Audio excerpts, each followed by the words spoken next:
Good afternoon, everybody. Here to give you a little instructional video for our BEDS forms, Basic Educational Data System. This is going to be a collection period from October 1st to October 17th, and it's a guide for teachers and librarians and kind of a how-to video of how to get this rolling.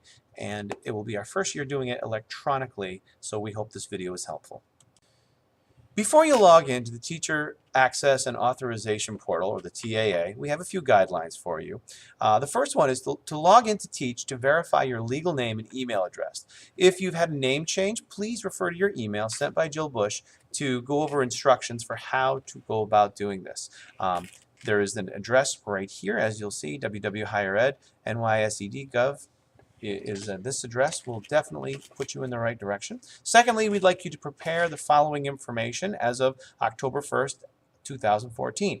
Number one, we want you to log in information, make sure that is correct, your username, your password for TAA.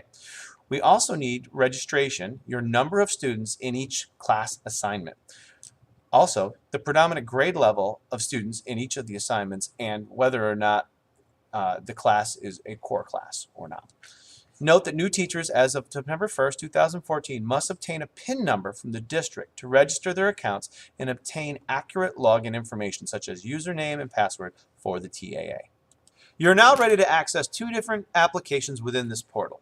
You're going to access the electronic personal master file as well as the teacher student roster verification application. To do this, please log in to the address below. Using the web address that you just clicked on, it will take you to the nysed.gov site, the TAA, or the Teacher Access Authorization site. You log into it simply by using your username, which is your email address, and your password. When you've logged in to the nysed.gov website, you are prompted with this screen, Applications for Teachers. It's very important that you click your EPMF for Shenendehowa CSD at this link. It will then take you to your personal master file for Shenendehowa in the year 2014.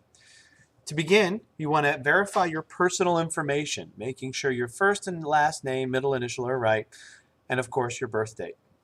Next, we want you to take a look to update your educational experience, what degree you have, if you hold a master's degree, and of course the NCLB professional development is defaulted at yes. It should be checked as yes. Scrolling down through the screen, you can see your employment information. Verify the number of years that you have with the school district, your total number of years employed, all of these different things. And of course, when we come to salary, we are in a negotiation. So because we're in a negotiation, we are asking that you click the box Salary under Negotiation. Please note that you must check that box because of the negotiation.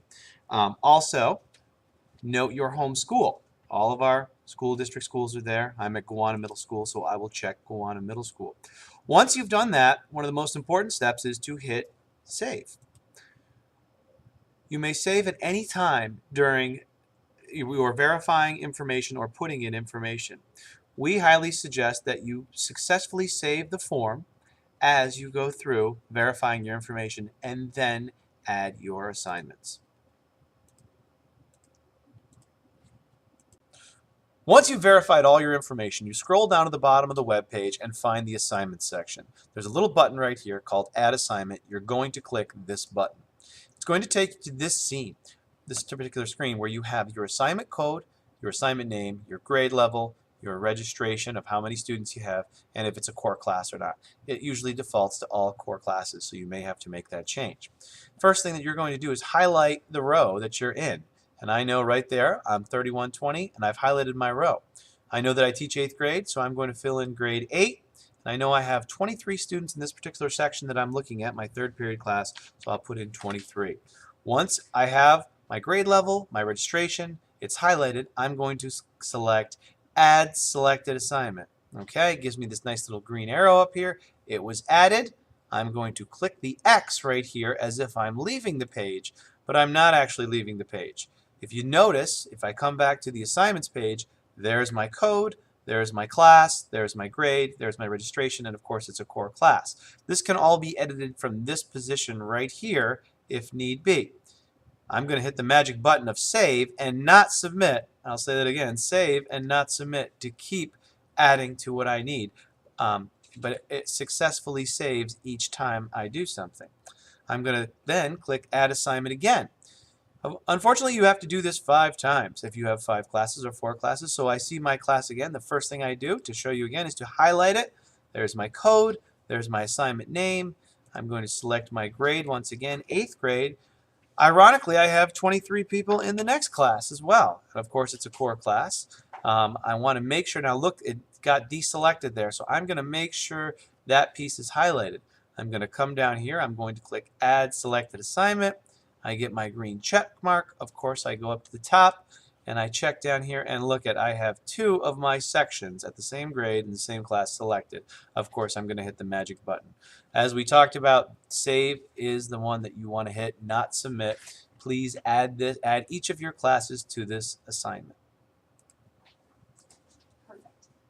Once again, we encourage you to do the most important step, and that is to save your data by clicking that save button that you just saw.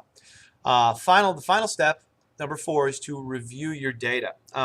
We do not want you to hit submit. Of course, we are going to wait to review this information with your department chair and wait for further instructions from the district of when you are to submit.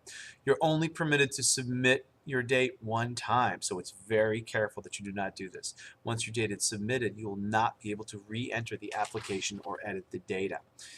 If you have questions of any kind, you can contact your principal or academic administrator or visit the following website, http://eservices.nysed.gov/TAA/ for any kind of assistance that you need. For questions related to obtaining a PIN number, please email Holly Green at greenhall@shenet.org and include your building name. And for general questions related to the completion of BEDS data, please email Ashley Pizzuzzi at biz@shenet.org with the subject lines for BEDS. We hope if you have any questions, you visit any of these email addresses or sites. And thank you very much for watching today, and good luck with your BEDS form.